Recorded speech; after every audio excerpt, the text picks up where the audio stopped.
Hello friends, welcome to elite சமையல். நான் ரேணுகா திருவேங்கடம். இன்றைக்கும் ஒரு குயிக்காக ஒரு லஞ்ச் பாக்ஸ் ரெசிபி தான். இன்றைக்கி கேரட் ரைஸ்.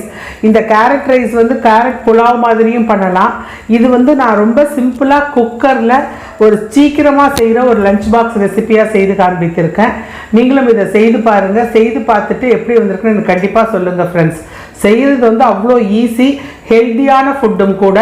குழந்தைங்க கேரட்டெல்லாம் சாப்பிட்லன்னா இந்த மாதிரி கேரட் ரைஸாக பண்ணி கொடுத்துருங்க, குழந்தைங்க விரும்பி சாப்பிடுவாங்க.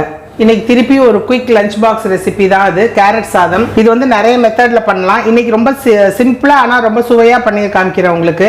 இதுக்கு பார்த்தீங்கன்னா நான் 1 கப் அரிசி எடுத்து ஊற வச்சுருக்கேன். 15 நிமிஷம் ஊற வச்சுக்கோங்க. 2.25 தண்ணி வச்சிங்கன்னா சரியாக இருக்கும். கேரட் ஒரு மீடியம் சைஸ் கேரட்டாக ஒரு 3 கேரட் வச்சுருக்கேன். அரிசி பார்த்தீங்கன்னா கரெக்டாக 1/4 கிலோ அரிசி.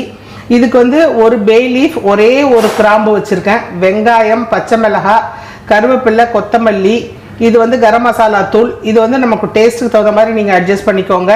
இது ஜீரக பவுடர், இது தாளிக்கிறதுக்கு ஜீரகம், இது மஞ்சள் தூள், இது மிளகாய் தூள். நம்மளுடைய காரத்துக்கு தகுந்த மாதிரி தேவையான அளவு உப்பு. ஒரு 2 டேபிள் ஸ்பூன் எண்ணெய் விட்டுக்கோங்க. நெய் பிடிக்கும் அப்படின்னு சொன்னால் 1 டேபிள் ஸ்பூன் நெய்யும் நீங்கள் விட்டுக்கலாம். பே லீஃப் போட்டுருங்க, ஒரு கிராம்பு போட்டுடுங்க, ஜீரகம் போட்டுருங்க, வெங்காயம், பச்சை மிளகாய், கருவேப்பிலை போட்டுருங்க. அதோடு சேர்த்து 4 பல்லு பூண்டு போட்டுடுங்க.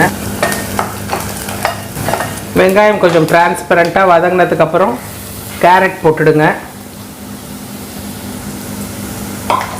அடுப்பு மீடியம் ஃப்ளேமில் வச்சுக்கோங்க.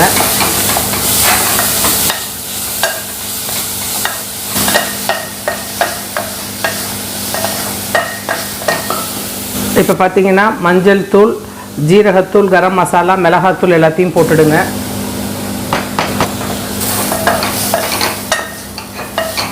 இப்போ நம்ம எந்த பாத்திரத்தில் அரிசி எடுத்தோமோ அதே பாத்திரத்தில் 2.25 அளவு தண்ணி எடுத்துக்கோங்க.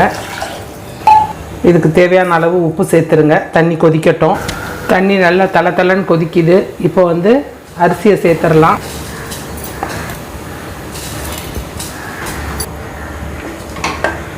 நல்லா 1 நிமிஷம் இப்படி கலக்கி விட்டுடுங்க. கலக்கி விட்டுட்டு அரிசி போட்டும் நல்லா தளன்னு கொதிச்சதுக்கப்புறம் மூடி வச்சு விசில் போட்டு 2லேருந்து 3 விசில் உங்களுடைய குக்கரை பொறுத்து மீடியம் ஃப்ளேமில் வச்சு இறக்கிட வேண்டியது தான்.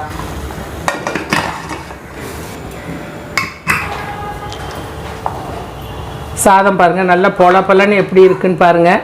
நல்லா இது ஜீரக சம்பா அரிசியில் பண்ணாலும் நல்லாயிருக்கும், பாஸ்மதி ரைஸில் பண்ணாலும் நல்லாயிருக்கும். நான் இது சாதாரண பொன்னி அரிசியில் தான் பண்ணியிருக்கேன். நல்லா பொலன்னு அடியில் ஒட்டாமல் அருமையாக இருக்குது. இதுக்கு நீங்கள் மேலே கொஞ்சமாக கொத்தமல்லி போட்டுக்கோங்க. உங்களுக்கு வேணும் அப்படின்னு நினச்சிங்கன்னா 2 முந்திரி பருப்பு கூட நீங்கள் தாளித்து போட்டுக்கலாம், நல்லாயிருக்கும். இதை ஈஸியாக லஞ்ச் பாக்ஸுக்கு செய்திடலாம். செய்து பார்த்துட்டு எப்படி வந்திருக்குன்னு கண்டிப்பாக எனக்கு கமெண்ட் பாக்ஸில் சொல்லுங்கள் ஃப்ரெண்ட்ஸ். தேங்க்யூ.